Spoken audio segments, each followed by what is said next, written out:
It's very important that we welcome people. The American dream is alive here in New York City. The quality of life has changed drastically in the last couple of years. We will launch the largest deportation program in America. We will protect our immigrant communities. We're not asking for immigration status. We're a safe haven. We want our families to know it.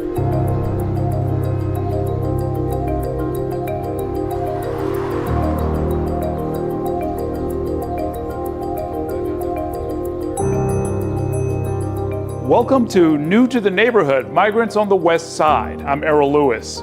Over the last year, border officials say nearly 3 million migrants have crossed or attempted to cross the U.S. border.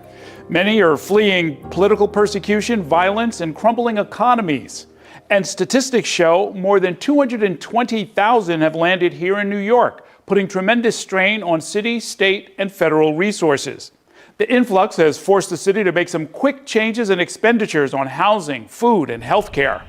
To date, there are about 200 locations that continue to provide shelter and resources for migrants and asylum seekers. But what lies ahead? President-elect Donald Trump has promised mass deportation on day one of his administration. He says that criminals who have crossed over borders illegally will be the first to go, and he has publicly discussed declaring a state of emergency that would allow the use of federal troops to carry out deportations. For the next half hour, we'll take a closer look at where we stand today. How have neighborhoods like the Upper West Side transformed due to the influx of migrants? And how are those new residents trying to make their way? The city estimates some 170,000 migrants have moved through the city's shelter system, and that more than 100,000 still remain. But in recent days, the list of available shelters set up to help these individuals has been slimmed down. At one point, the Upper West Side hosted 4 locations within 2 miles of each other. Noraline Kawaja takes us there, where some residents welcomed the new arrivals with open arms, and others are struggling with the changing neighborhood. Walking along West 86th Street at West End Avenue, you can't miss this line. The weekly event is called Miracle Mondays at St. Paul and St. Andrew United Methodist Church. A welcome for newly arrived migrants to the city, waiting for life-changing services. They get clothes, diapers, toiletries, and so much more. Miriam Mairena Baquedano, who's originally from Honduras, arrived here in the city in July of 2023 after crossing over the U.S.-Mexico border. She learned about this church by word of mouth. On this day, the single mother is picking out clothes for her 6-year-old son. Cuando yo llegué, yo no tenía nada, ¿verdad? Uno llega sin ropa, sin nada. Esto es como volver a nacer. Baquedano is seeking asylum in the U.S. She fled what she says was a domestic violence situation, leaving her 2 older children behind in Honduras. Her son is in school here on the Upper West Side, and they live in a migrant shelter. Oh, this is beautiful. Yeah, very nice. Karen Collins has lived on the Upper West Side for more than 4 decades and volunteers here. I come every Monday because it's very important that we welcome people, that this becomes a safe community place for people, especially when there's a lot of fear in the air and when there's a lot of need. On this day, the church and its partners helped 120 migrant families. Things that you never saw before.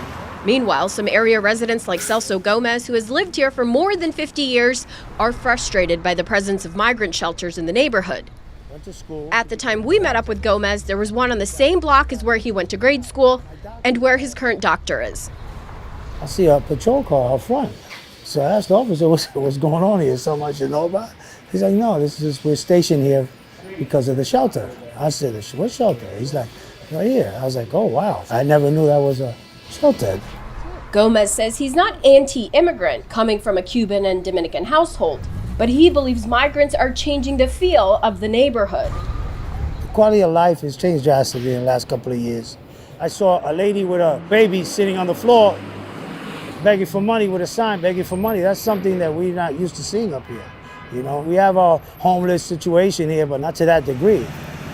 Other Upper West Side residents also have concerns about the quality of life here. What I want is clean street. People should not sleep on the street. Some locals feel like homeless New Yorkers are being left behind while the city focuses its resources on migrants. We have to help the people who've been here. The folks who are homeless need a lot of attention first as well. Others throughout the city believe migrants are responsible for an increase in crime, but police do not track that data. As a sanctuary city, the NYPD does not ask people about their immigration status. A Siena College poll from June 2024 shows 83% of New York voters believe the recent influx of migrants to the state is a serious problem. The city has taken in more than 220,000 migrants since the spring of 2022 and has opened more than 200 sites to care for them. This is where I saw the Gomez hopes migrants do find success in what he calls a land of opportunity, but he fears it could be at the expense of others. Now it's littered with e-bikes and people sitting there, delivery guys just sitting there, drinking, doing what they do. Sentiments he's heard from neighbors that have been amplified leading up to this year's election. However, Gomez did not vote for Donald Trump and, like others here, does not want the mass deportation the president-elect is planning. On day one, I will launch the largest deportation program in American history. I'm terrified of mass deportations. Their kids go to... Leaders at St. Paul and St. Andrew are worried their Miracle Mondays will be targeted. I'm terrified that we are now known as a place that is safe, where people can gather. What does that mean, exposing a community who is in need in a season of deportation, right? We're going to learn that together. Uncertain times for so many, including Baquedano, who does have a work permit but no money saved yet. She works part-time for the church in its daycare and cleans houses, and recently received a notice that her shelter is closing. The 34-year-old says she dreams of a life of stability and a place to call her own. A corto plazo, pues mi meta es poder tener mi lugar que yo pueda decir, aquí es mi casa. Thank you, Norlane. Coming up next. They're kind of frozen in place because the work authorization takes a while. On the job hunt, we'll follow some recent arrivals as they prepare to find work. That and more after this short break.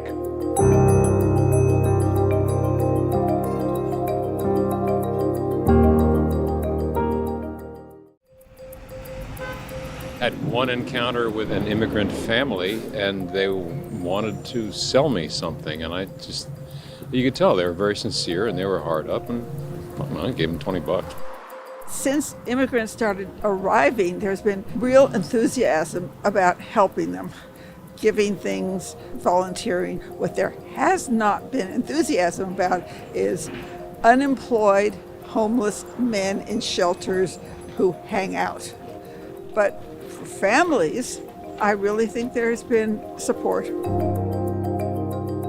Welcome back. I'm Errol Lewis. For migrants in New York, opportunity seems vast. Many say that being here offers a chance for a new life. But when it comes to actually getting a job, that journey is proving to take much longer. Eric Feldman shares why in our next story as he follows new arrivals searching for work. The first question in interviews is typically the same. I'll have you start by saying and spelling your name. What may seem simple and easy, this time an accomplishment. Can you spell it for me? Yes, I can. Abdoul. 2 months ago, this would have been impossible for Abdul. You learned how to say your name in this class? Yes. And you learned how to spell your name? Yes. Needs improvement? We'll get back to these English classes in a minute and why they matter to people like Abdul. But first, it's important to know how he got here. You see that? This is police. He says it's a permanent reminder of what it meant to protest in his home country more than 4,000 miles away. They kill people. That's why he asked us not to share where he's from, just that he came through the southern border earlier this year seeking political asylum. I'm feeling safe here. But getting work can take a long time. Migrants must apply for status, like asylum, which can take months. After that, they must wait another 150 days to apply for work papers. They're kind of frozen in place because the work authorization takes a while.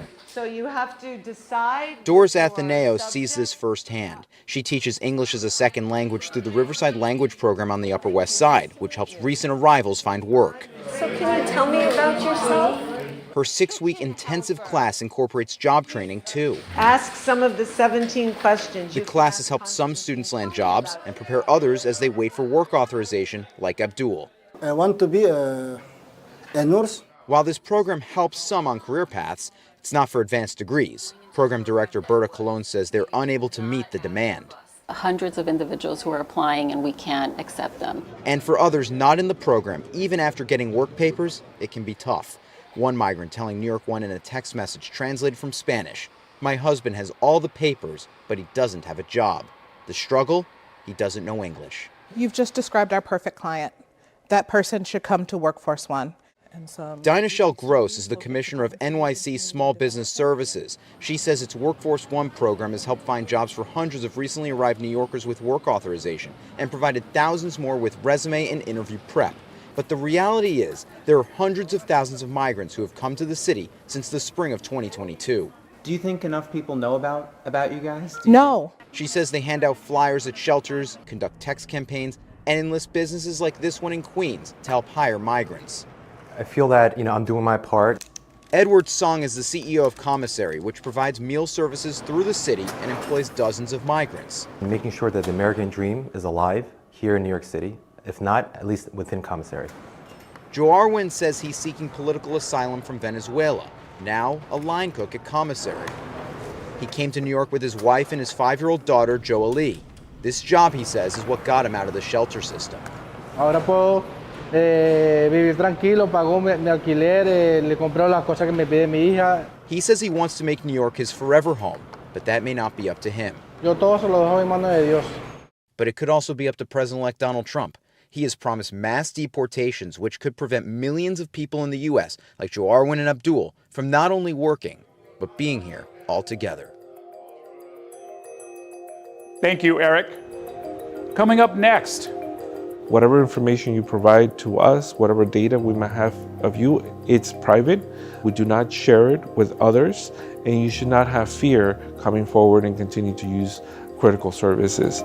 After this short break, we'll sit down with the Commissioner of the Mayor's Office of Immigrant Affairs, who has vowed to protect immigrants regardless of President-elect Trump's proposed policies.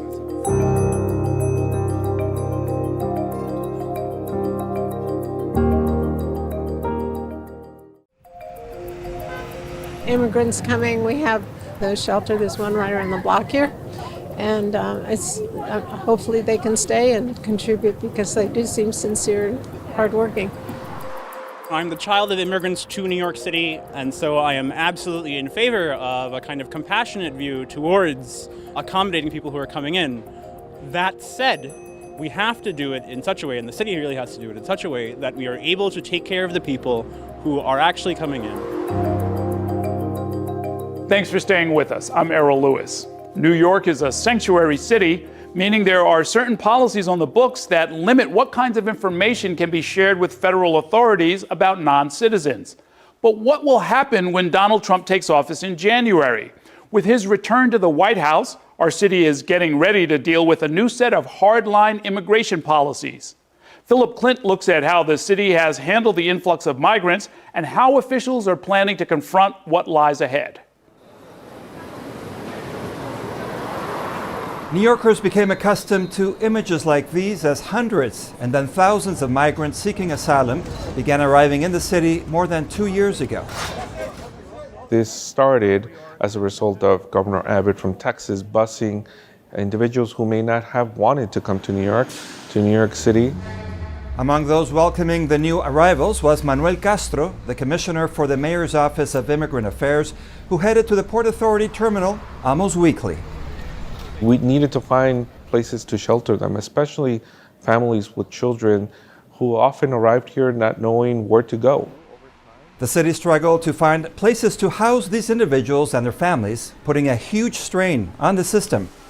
The president says nothing's going on at the border. There's no emergency to see here. So Congresswoman Nicole Maliotakis blames the Biden and Adams administrations. Well, I think that the city made the mistake of saying that the right to shelter policy was one that included citizens of other countries. I think right off the bat that was a mistake, and it really led to this mass migration crisis that we had here in New York. According to City Hall, more than 220,000 migrants have come through the city's intake system since the spring of 2022.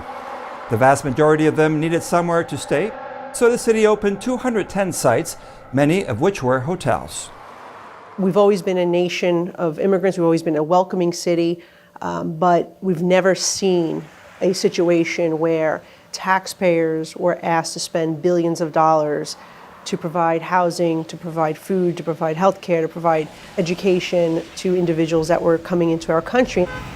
The Adams administration estimates it will need to spend more than $4 billion in the next fiscal year to provide services and housing for migrants.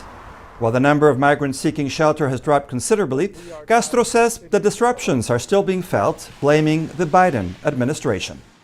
We believe more could have been done early on so that this situation did not snowball as it did. We've done this mostly on our own. The largest deportation operation in American history starting In January, the focus will shift to Washington once again as incoming administration puts in place new immigration policies, which could mean a different set of challenges for New York City. and our local police is going to work with us. As the sanctuary city, New York has a set of laws in place that allow it to limit its cooperation with federal authorities. Yet the threat of families being torn apart looms large. Everyone is living in increased anxiety and fear. Families being separated will have deep impacts on children, especially if the child is deported back with their family or if it's a US-born child who needs to go to a country they have never been to. Mass illegal immigration. Despite the threats of mass deportations, Maliotakis insists it will be those who have committed crimes that bear the brunt of these measures. I think he's focused on criminals, and I think he's going to have his hands full focusing on just criminals. Reassure people. Meanwhile, the Adams administration says it has been talking to immigrant communities and city departments, including the NYPD, about their roles and responsibilities under a Trump presidency. We're encouraging people to continue to use our services, our sanctuary policies, make clear distinctions between local government and federal immigration enforcement, meaning that whatever information you provide to us, whatever data we might have of you, it's private. We do not share it with others, and you should not have fear coming forward and continue to use critical services. Thank you, Philip. The city estimates that nearly 50,000 migrant children have enrolled in public schools since 2022.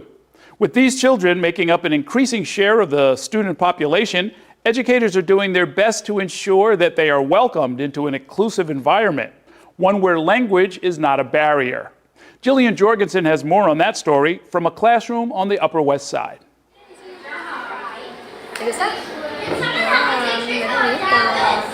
Lindsay Morris is a teacher, but she's also a student, learning Spanish to better connect with her students at PS 333. There was a student last year who only spoke Spanish, and we were on a field trip and she had to go to the bathroom, and she did not ask me for the whole day because she was worried that I wouldn't understand her. And so when I realized my kids aren't getting their basic needs met, I realized that something had to change. Since July of 2022, the city has welcomed more than 48,000 newly arrived children into city schools, many of them seeking asylum, living in shelters, and knowing little English. Many have found refuge in their classrooms, like this one. Starting a new school is very challenging, even if you're moving within the neighborhood, let alone if you've moved to a different country where you don't speak the language. Just to get food, go to the bathroom, and to be seen and loved. But I just think it's very important that I'm able to communicate all of those things to the kids. Morris turned to the popular language app, Duolingo. She found it easier to stick with now that she has a real-life reason to use the language. Her students. I very much speak kid Spanish. We're able to joke and laugh and talk about drawing and talk about our families. In the last year, many newly arrived students began facing additional challenges. thanks to a City Hall policy requiring their families to move to a new shelter every 60 days. Critics warned it would disrupt children's education and be costly. Homeless children have a federal right to remain in their school when they move, leading the city to bus many of them back to schools near their old shelters. Tamara Mayer leads the Education Department's Project Open Arms, serving migrant children. Obviously, there were changes because we want to make sure that we're supporting our families' rights, their rights to remain in the same school, which is what we really are hoping for. But know that the family also has the choice to transfer to a school nearest their new residence. There was some changes, but it wasn't as high as we thought it might have been. In November, the city announced a change to the policy, in part to save what it said was hundreds of thousands of dollars spent on busing. Now, after a family's second 60-day notice, they can remain in their shelter if they have a child in kindergarten through 6th grade. We're going to have to seal up those borders. And there are new challenges on the horizon. President-elect Donald Trump has promised mass deportations, leading to concerns that some families will stop sending their children to school. Mayor says the city will hold trainings for school staff to help them understand families' rights and hold similar trainings for those families. We're not asking for immigration status. We're not asking for migrant status, asylum status. It's not necessary for New York City public schools. We're a safe haven. We want our families to know it. That's the kind of environment Morris fosters for her students, whether they are here seeking asylum or not. Ella's family recently relocated to the city from Mexico, and she's learning English. But at first, she said it was hard. Having Morris, whose students call her Lindsay, speak to her in Spanish helps. And Morris is just happy to have another way to reach all of the students who come into her classroom. They are a force to be reckoned with, and I think that the world is going to be a really great place when we release them to you all.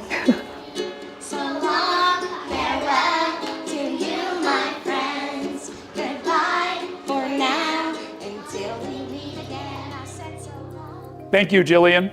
That does it for New to the Neighborhood, Migrants on the West Side. I'm Errol Lewis. Thanks for watching.